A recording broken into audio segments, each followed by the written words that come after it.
नमस्कार दोस्तों, correct history point 10 motivation में आप सभी का स्वागत है। ये हमारी जो सीरीज चल रही है 500 इम्पोर्टेंट बायोलॉजी क्वेश्चन की, आज हम उसका पार्ट 11 लेके आपके सामने उपस्थित हुए हैं। तो चलिए देर ना करते हुए हम शुरू करते हैं।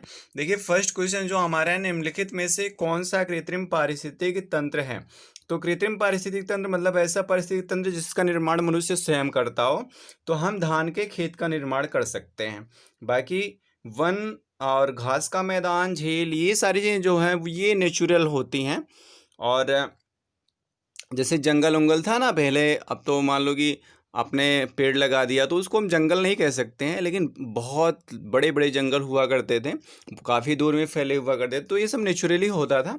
लेकिन क्या हुआ कि इंसान सभी चीज़ों का विनाश करता हुआ चला जा रहा है, और संभवतः दूसरों का विनाश करते करते एक दिन उसका भी विनाश हो जाए। फिलहाल मैं तो ये प्रार्थना करूंगा कि ऐसा कभी ना हो, लेकिन इंसान को खुद भी समझना चाहिए थोड़ा सा। चलिए आगे चलते हैं सेकंड क्वेश्चन पे। हम सेकंड क्वेश्चन हमारा, रेड डाटा बुक में किसका विवरण दिया जाता है।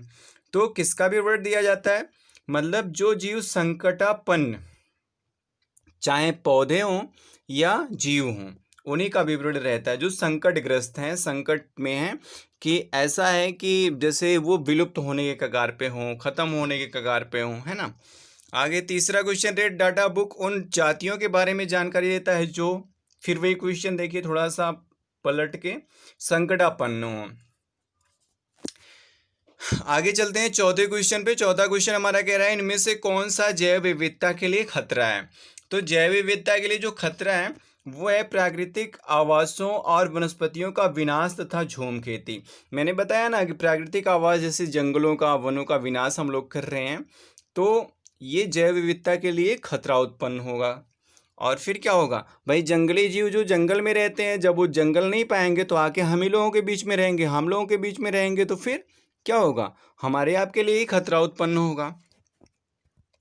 पांचवा क्वेश्चन है, भारत में पारिस्थितिकी असंतुलन का कौन सा एक प्रमुख कारण है। तो भारत में जो पारिस्थितिकी असंतुलन बन रहा है उसका जो एक प्रमुख कारण है, सबसे प्रमुख कारण, वो वनोन्मूलन है। मतलब कि वन का जो कटाव हो रहा है, जो लोग काट रहे हैं पौधों को और धीरे धीरे जंगल खत्म हो रहे हैं, ये पारिस्थितिकी असंतुलन का एक बहुत बड़ा कारण बन सकता है और है भी। छठा क्वेश्चन है, ताल या तालाब पारिस्थितिकी तंत्र की स्थिरता निर्भर करती है। मतलब कि तालाब पारिस्थितिकी तंत्र जो है उसकी स्थिरता किस पर निर्भर करती है। तो ये उत्पादकों और उपभोक्ताओं पर निर्भर करती है इसकी स्थिरता। आगे चलते हैं सातवें क्वेश्चन पे। सातवां क्वेश्चन हमारा कह रहा है, प्रकृति के संतुलन को तय करने वाले प्रमुख कारक हैं। तो प्रकृति का संतुलन जो तय करने वाला सबसे प्रमुख कारक है वो है मानव गतिविधियां। मतलब मनुष्य अपनी गतिविधि से प्रकृति से कितना सामंजस्य बना रहा है और कितना उसके विपरीत कार्य कर रहा है, ये सबसे महत्वपूर्ण भूमिका निभाता है। आगे चले आठवें क्वेश्चन पे, निम्न में से किसे वैश्विक विरासत का वन माना जाता है। तो वैश्विक विरासत का वन जो माना जाता है वो पश्चिम बंगाल में सुंदरवन, सुंदरवन का डेल्टा, अभी मैंने बताया ना पश्चिम बंगाल, इससे पहले वाली सीरीज में, मतलब कि पार्ट 10 में। नवा क्वेश्चन है, सर्वाधिक जैव विविधता कहाँ पाई जाती है। तो सर्वाधिक जैव विविधता जो पाई जाती है वो उष्णकटिबंधीय वर्षा वनों में पाई जाती है। उष्णकटिबंधीय वर्षा वन, मतलब कि ऑप्शन ए बिल्कुल सही है, यहाँ पे सबसे ज्यादा जैव विविधता देखने को मिलेगी। 10वें क्वेश्चन पे चलते हैं। 10वां क्वेश्चन कह रहा है, काजीरंगा किस लिए जाना जाता है। तो काजीरंगा जो जाना जाता है वो गैंडों के लिए जाना जाता है। 11वां क्वेश्चन है, पारिस्थितिक तंत्र में तत्वों के चक्रण को क्या कहते हैं। तो पारिस्थितिक तंत्र में जो तत्वों का चक्रण होता है उसे हम जैव भू रासायनिक चक्र कहते हैं। भू रासायनिक केवल नहीं, जैव भू रासायनिक, क्योंकि इसमें जीव भी सम्मिलित रहते हैं, जीवों के द्वारा ही इनका चक्रण होता है, इसलिए हम इसको जैव भू रासायनिक चक्र कहेंगे। कहने का मतलब पारिस्थितिक तंत्र में जो तत्वों का चक्रण होगा उसे हम जैव भू रासायनिक चक्र बोलेंगे। 12वें क्वेश्चन पे चलते हैं, चिपको आंदोलन मुख्यतः किसके विरुद्ध था। तो चिपको आंदोलन सुंदरलाल बहुगुणा द्वारा चलाया गया था वन की कटाई के विरुद्ध। इसमें क्या होता था कि जब कोई पौधों को काटने जाता था तो लोग उससे चिपक लेते थे कि पहले हमको काटो फिर पौधे को काटो, और सबसे ज़्यादा इसमें स्त्रियों ने बढ़ चढ़ के भाग लिया था। आगे चलते हैं हम लोग। इको मार्क उन भारतीय उत्पादों को दिया जाता है जो कैसे हो, पर्यावरण के प्रति मैत्रीपूर्ण व्यवहार करें, मतलब कि पर्यावरण को नुकसान करने वाले ना हो, ऐसे भारतीय उत्पादों को इको मार्क दिया जाता है। इको मार्क मतलब कि इको मार्क जो दिया जाता है वो ऐसे उत्पादों को, भारतीय उत्पादों को दिया जाता है जो पर्यावरण को बिल्कुल भी नुकसान पहुंचाने वाले ना हो, मतलब कि पर्यावरण के प्रति मैत्रीपूर्ण व्यवहार हो। तो 13वें क्वेश्चन में आपका ऑप्शन बी सही है। इसके बाद हम चलते हैं 14वें क्वेश्चन पे। 14वां क्वेश्चन कह रहा है वातावरण में ग्रीन हाउस गैसों के बढ़ते बाहुल्य के कारण निम्नलिखित प्रभावित होता है, सिवाय सिवाय किसके बाकी सब प्रभावित होते हैं। इसमें आपका ऑक्सीजन निषेचन प्रभाव, केवल यही नहीं प्रभावित होता है, बाकी सब प्रभावित होता है। ठीक है, मतलब कि ग्रीन हाउस गैसों के बढ़ने से बाकी सारे प्रभाव पड़ते हैं, केवल ऑप्शन सी वाला ऑक्सीजन निषेचन प्रभाव नहीं पड़ता है।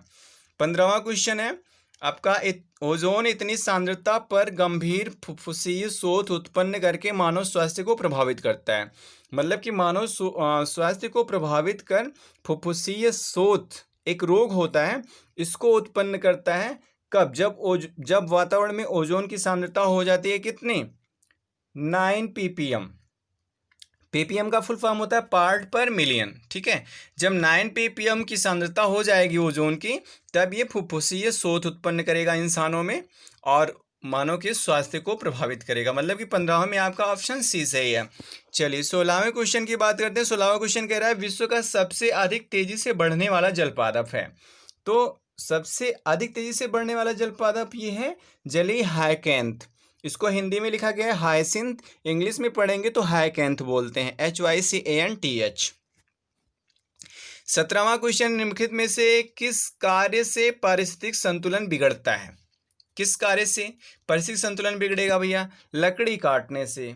17वां में ए सही आपका, लकड़ी काटने से, मतलब कि लकड़ी काटना मतलब वनों की कटाई करना, वनों की कटाई होगी तो पारिस्थितिक संतुलन ऑटोमेटिकली बिगड़ ही जाएगा। आगे चलते हैं 18वें क्वेश्चन पे। 18वां क्वेश्चन हमारा कह रहा है यदि विश्व के सभी पादप मर जाएं तो सभी पशु इनकी कमी के कारण मर जाएंगे। चलिए देखिए, ऑक्सीजन की कमी के कारण मर जाएंगे, ये शायद सीरीज 10 में भी रहा हो ये क्वेश्चन। तो किसकी वजह से मरेंगे, ऑक्सीजन की कमी की वजह से।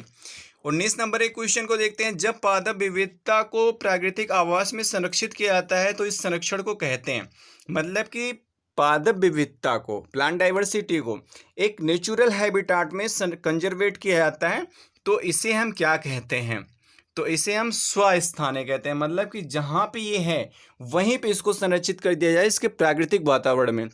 लेकिन अगर हम उसको वहाँ से हटा के दूसरी जगह पे, जैसे अपने घर पे गमले में या कहीं पर भी दूसरी जगह ले जाकर हम उसको स्थापित करें, संरक्षित करें, तो वो स्वस्थाने नहीं कहलाएगा। ठीक, आगे 20वें क्वेश्चन की बात करें। चारण आहार श्रृंखला के आधार तल में जीव होते हैं। तो आधार तल में जो जीव होते हैं भाई उत्पादक ही होता है, सबसे पहले उत्पादक ही रहता है, मतलब आधार का काम वही करता है।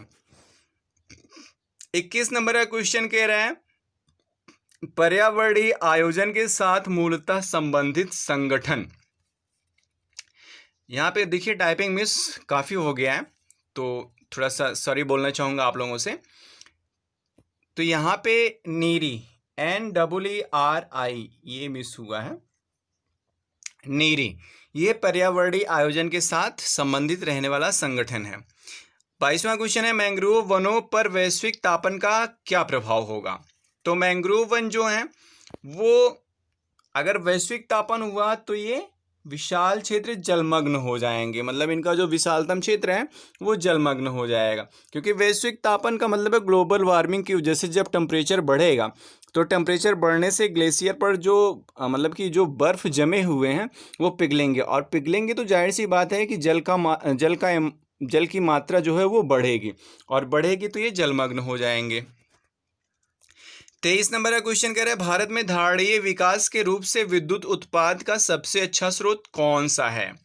तो धारणीय विकास के रूप से विद्युत उत्पाद का सबसे अच्छा स्रोत ये जल विद्युत है। ठीक, जल विद्युत मतलब कि जल से ही विद्युत जो उत्पन्न किया जाता है।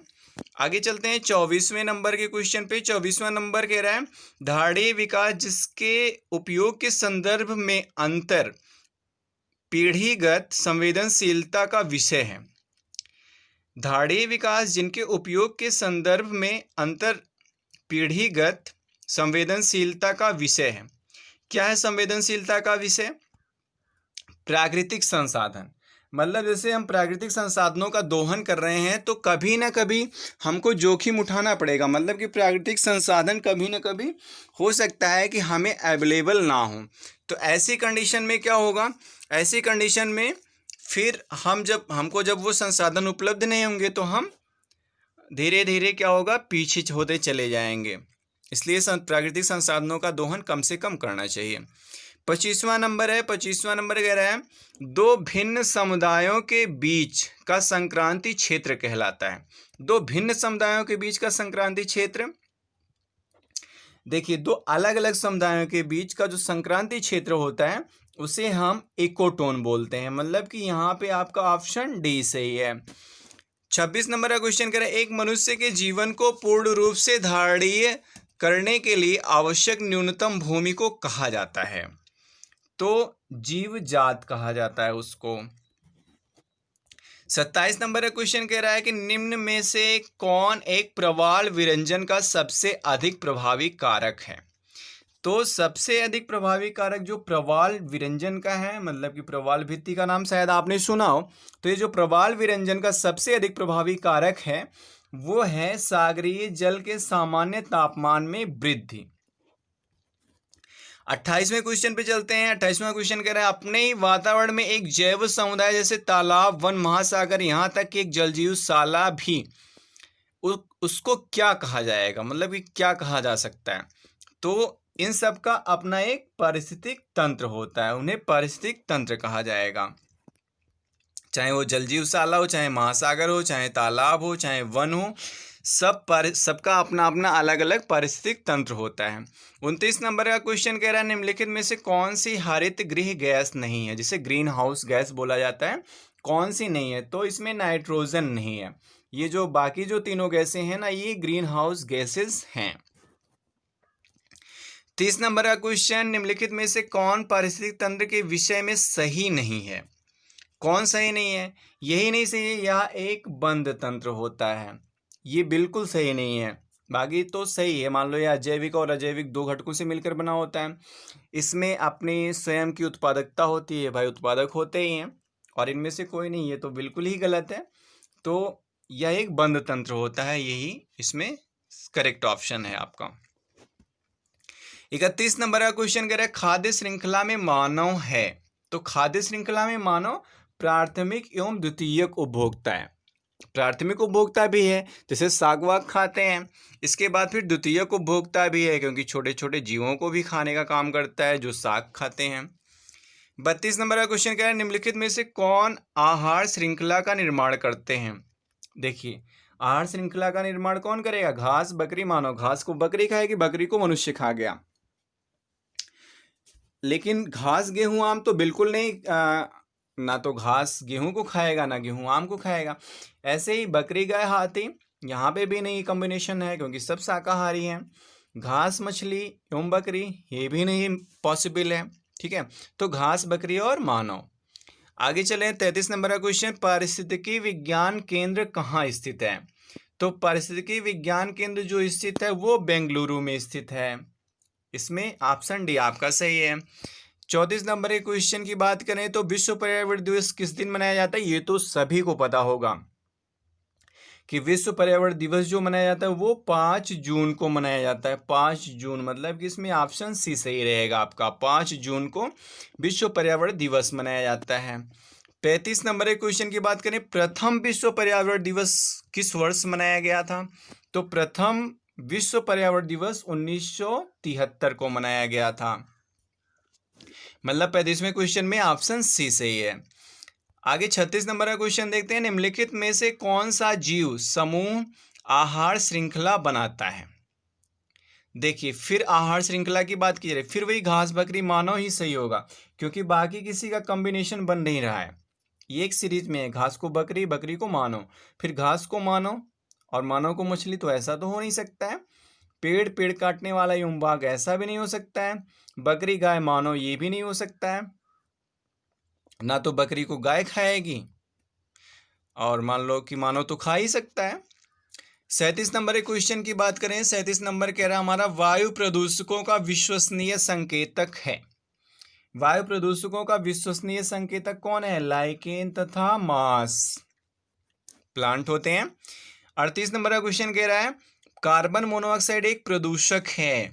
क्यों प्रदूषक है? क्योंकि यह हीमोग्लोबिन से संयोग करती है।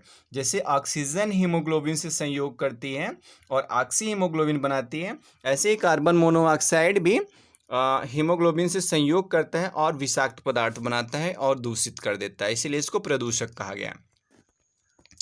39 नंबर का क्वेश्चन है निम्नलिखित में से कौन सा वायुमंडलीय प्रदूषक नहीं होता है?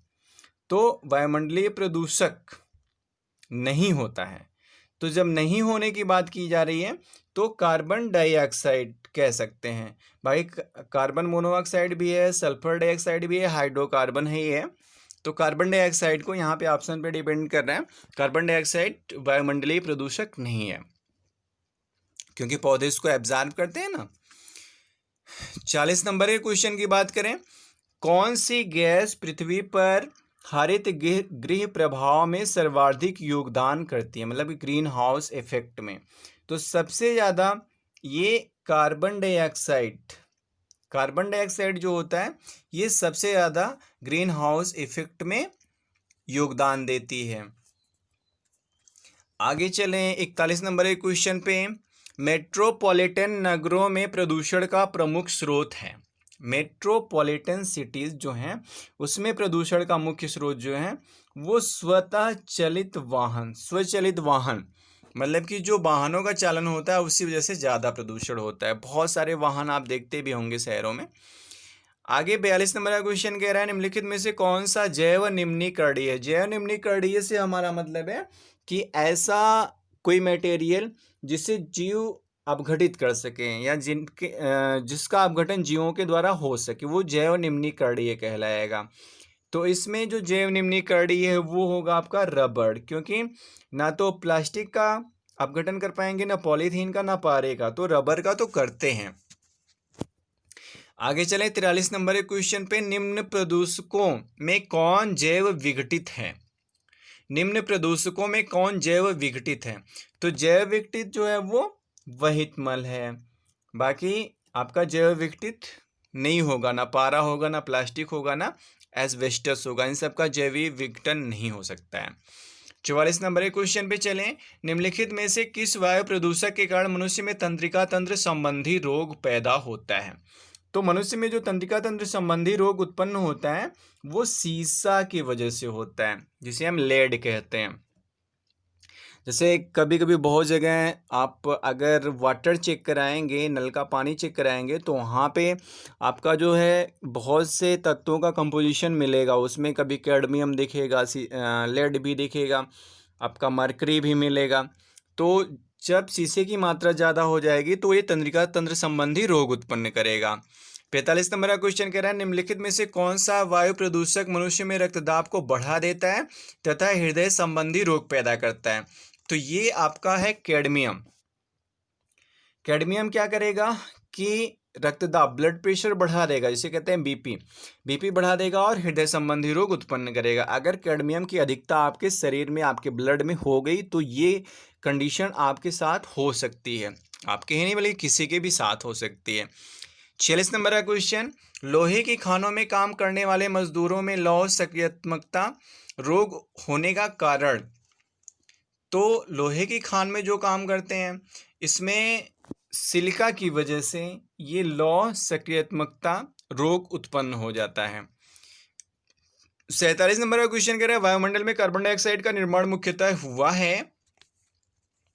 तो कार्बन डाइऑक्साइड का जो निर्माण हुआ है वो जीवों के श्वसन द्वारा हुआ है। मुख्य रूप से वायुमंडल में जो कार्बन डाइऑक्साइड का निर्माण हुआ है वो जीवों के श्वसन द्वारा, क्योंकि जीव बराबर ऐसा कोई जीव नहीं होगा जो श्वसन ना करता हो, और श्वसन के दौरान वो कार्बन डाइऑक्साइड ज़्यादा मात्रा में बाहर ही निकाल रहा है, तो जाहिर सी बात है कि वायुमंडल में कार्बन डाइऑक्साइड की जो मात्रा है वो जीवों के श्वसन से ज़्यादा है। 48 नंबर का क्वेश्चन कह रहा है ताजमहल को क्षति पहुंचा रही है। भैया कौन क्षति पहुंचा रहा है ताजमहल को? तो जो मथुरा में तेल शोधक कारखाना है उससे जो प्रदूषक निकल रहे हैं उन्हीं के द्वारा ताजमहल को क्षति हो रही है। आगे चले 49 नंबर के क्वेश्चन पे कह रहा है कहा जाता है कि ताजमहल मार्बल कैंसर से, केसर यहाँ लिख उठा है सॉरी, कैंसर से ग्रस्त है। यह मार्बल कैंसर क्या है? तो मार्बल कैंसर जो है वो अम्लीय वर्षा, एक प्रकार की अम्लीय वर्षा है जो मार्बल का क्षरण करती है। मतलब जो उसमें संगमरमर लगा है ना वो धीरे धीरे चूने में परिवर्तित होकर धीरे धीरे छोड़ने लगता है दीवार, तो उसी को हम मार्बल कैंसर बोलते हैं। तो अम्लीय वर्षा के कारण ये होती है और ताजमहल पे देखने को मिल रहा है ये प्रदूषण की वजह से। आगे चलते हैं 50 नंबर का क्वेश्चन क्या कह रहा है? पृथ्वी के वायुमंडल में उपस्थित ओजोन स्तर है। ओजोन स्तर क्या काम करता है? परावैंगनिक किरणों के प्रवेश को कम करता है। अगर परावैंगनिक किरणों के प्रवेश को कम ना करे तो क्या होगा? तो त्वचा कैंसर उत्पन्न हो सकता है। तो इस तरह से ये रहे 50 इंपॉर्टेंट बायोलॉजी के क्वेश्चन हमारे पार्ट 11 के। इसके बाद हम मिलेंगे आपसे नेक्स्ट पार्ट में, तब तक के लिए थैंक यू।